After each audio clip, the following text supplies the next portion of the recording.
Rob Zombie's Halloween 2 was, I'm sure you all know, not well received by fans and critics. Like, it was not liked at all. But looking back on it now, nearly 15 years later, was it really that bad? Yes.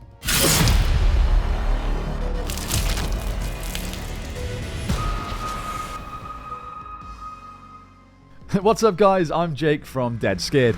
Now, like I said, Halloween 2 is a movie that was not well received or liked at all, but why exactly is that? What went so wrong? In today's video, I kind of want to try and answer that question of why it's hated so much. Are there things they could have really done to make it not so hated? Is there really a good movie somewhere within Halloween 2? This is quite a fun one, so stick around to the end of the video to find out what I've come up with. Rob Zombie's Halloween 2, released in 2009, serves as a striking departure from the traditional Halloween franchise initiated by John Carpenter in 1978. While Zombie's 2007 remake of the original Halloween garnered mixed reviews, it maintained certain key elements of the iconic slasher series. However, with Halloween 2, Zombie not only pushed the boundaries of the franchise, but also took significant creative liberties, resulting in a film that alienated many die-hard fans. To understand the issues with Halloween 2, it's essential to look back at Zombie's first foray into the franchise with the 2007 remake. Zombie's vision of Michael Myers offered a deeper exploration of the character's origins, providing a more comprehensive backstory for the psychopathic killer.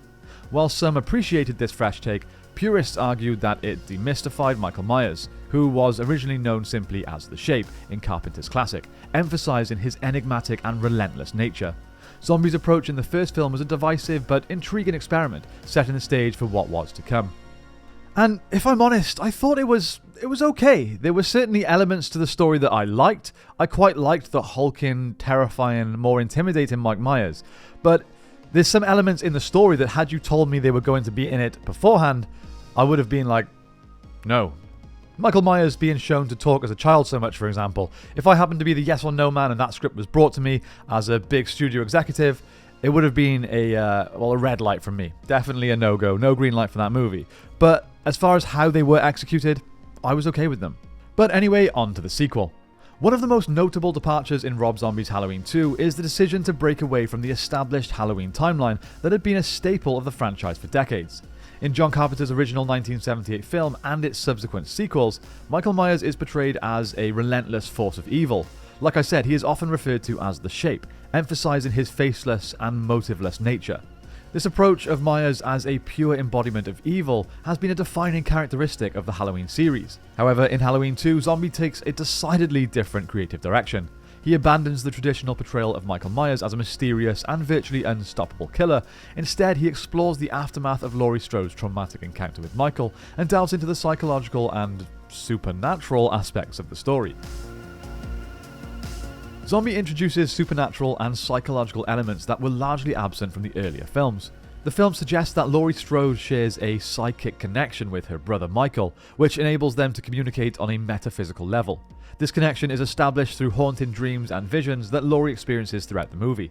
These surreal and dreamlike sequences disrupt the conventional slasher narrative and move the story into a realm of supernatural horror, a significant departure from the more grounded and suspense-driven approach of the original Halloween series. And the worst thing about it was it just seemed to come out of nowhere. We watched the first movie and again, it was okay. A more fleshed out Michael Myers and a much more large and intimidating version, but it was okay. Then suddenly in the sequel there was a white horse and a ghost mother appearing everywhere. It was just weird. Zombie also introduces the idea of fate and destiny, suggesting that Michael and Laurie are bound by a preordained connection. He weaves themes of family and destiny into the narrative, exploring the idea that Laurie and Michael are linked by their shared bloodline. While this approach adds a layer of complexity to the story, it deviates from the simplicity and purity of evil that defined Michael Myers in the original films. Furthermore, Halloween 2 strays from traditional slasher tropes that had been a staple of the genre. Instead of focusing on the suspense, the tension, and the stalking of victims, the film delves into the psychological trauma experienced by its characters. Laurie Strode, instead of being that resourceful final girl, is depicted as deeply traumatized and mentally unstable, a far cry from the resilient characters typically associated with the slasher genre. This departure from established slasher conventions might have been a deliberate attempt to subvert expectations, but ultimately it alienated fans of the genre. This is Laurie Strode we're talking about, the original final girl. She's an iconic character, You need to treat her with more respect than this. And as far as moving away from the slasher genre tropes, this is a fucking Halloween movie. It's the movie that helped define the slasher genre. What weird decisions. Another strange decision is Zombie makes the bold choice to humanize Michael Myers by providing an inner monologue in the form of his mother, Deborah Myers, played by Sherry Moon Zombie. This decision not only offers insight into Michael's psyche, but also removes the mystique that shrouded the character for decades, by giving him a voice and a motive. Zombie robs Michael of his status as a faceless, motiveless embodiment of evil, thus undermining the essence of what made him terrifying. You know what? The more I think about this and the more I say it out loud, the more I hate it. Carpenter's Halloween is renowned for its atmospheric tension and suspense, often described as the embodiment of the Halloween season. In Halloween 2, Zombie abandons the eerie autumnal setting that defines the original series and replaces it with a grittier, more brutal aesthetic. The film's rural, backwoods locale and the inclusion of a white horse motif contribute to a surreal and disjointed atmosphere that diverges significantly from the franchise's trademark Halloween ambience. To conclude, in Halloween 2, Rob Zombie's creative choices significantly deviate from the traditional Halloween formula, stripping away the mystique of Michael Myers, altering the character dynamics, and changing the franchise's signature atmosphere.